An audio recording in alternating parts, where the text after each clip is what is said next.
23ರಿಂದ ನಡೆಯುತ್ತಿರುವ ಅತಿಥಿ ಉಪನ್ಯಾಸಕರ ಮುಷ್ಕರ ಕೂಡಲೇ ನಿಲ್ಲಿಸಿ ಉಪನ್ಯಾಸಕರನ್ನು ತರಗತಿಗೆ ಮರುಕಳಿಸುವಂತೆ ಒತ್ತಾಯಿಸಿ ಔರಾದ್ ವಿದ್ಯಾರ್ಥಿಗಳು ತಹಶೀಲ್ದಾರ್ಗೆ ಮನವಿ ಸಲ್ಲಿಸಿದರು.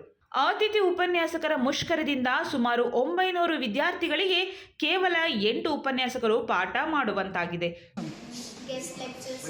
ಇಲ್ಲ, ಎಷ್ಟು ಜನ ಇಲ್ಲ ಡೈಲಿ 2 ಅಥವಾ 1 ನಡೀತದೆ. ನಮಗೆ ಇನ್ನೂ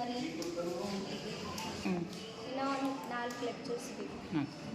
ಲೆಕ್ಚರ್ಸ್ 15 ದಿವಸ ಬರ್ತಾನೆ ಇಲ್ಲ.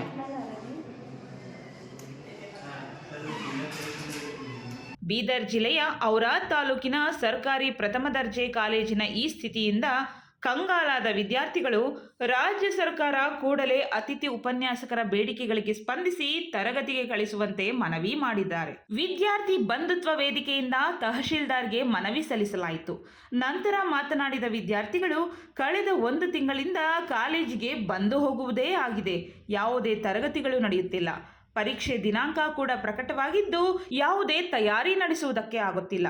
ಹೀಗಾಗಿ ಪರೀಕ್ಷೆಯಲ್ಲಿ ಪಾಸಾಗುವುದು ಹೇಗೆ ಎಂಬ ಭಯ ಕಾಡುತ್ತಿದೆ ಎಂದು ತಮ್ಮ ಅಳಲನ್ನು ತೋಡಿಕೊಂಡರು.